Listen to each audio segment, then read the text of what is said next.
Everyone, welcome back with দাদার বিয়ে। দিনটা ছিল 17ই জানুয়ারি আর দাদাই রেডি হয়ে গেছিলো এই লাল পাঞ্জাবিটা পরে বিয়ে করতে যাওয়ার জন্য।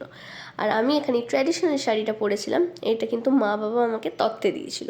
প্রচুর রেডি হয়ে গেছিলো একটা লেহেঙ্গা পরে, মাকেও খুব প্রিটি লাগছিলো, গর্জিয়াস লাগছিলো। এখানে মেয়ের বাড়ি থেকে লোকজন চলে এসেছিলো দাদাইকে নিতে, আর এখানে দাদাই ফটোশ্যুট করছিল, ভাই হেল্প করে দিচ্ছিল শ্যুটে। তারপরে আশীর্বাদ পর্ব শুরু হলো, মা আর ঠাম্মা মিলে দাদাইকে আশীর্বাদ করলো। শেষে আমার বর রেডি হলো, আমার বরটাকেও খুব সুন্দর লাগছিল। তারপরে আমরা পৌঁছে গেলাম ভেন্যুতে, আর এখানে দাদাইকে রিসিভ করা হচ্ছিল আর আমরা তত্ত্ব নিয়ে ভেতরে যাচ্ছিলাম।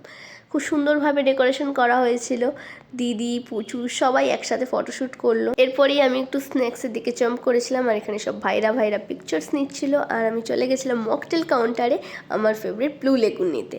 তারপরে আমাদের বন্ধুরা এলো, একটু গল্প আড্ডা মজা পিকচার ক্লিক করা সব কিছু করলাম, সবার সাথে হাসি ঠাট্টা অনেক কিছু হলো। এরপর চলে এলো সেই মুহূর্ত যার জন্য আমরা এতদিন ধরে ওয়েট করেছিলাম, যার অপেক্ষায় ছিলাম আমরা। দুজনে একসাথে প্রতিশ্রুতিবদ্ধ হলো 7 জন্মের জন্য আমাদের সবাইকে সাক্ষী রেখে। এরপরে মালা বদল হলো, মালা বদলের সময় দুজনকে কি সুন্দরই না লাগছিল, তবে দুজনেই একটু টেন্স ছিল।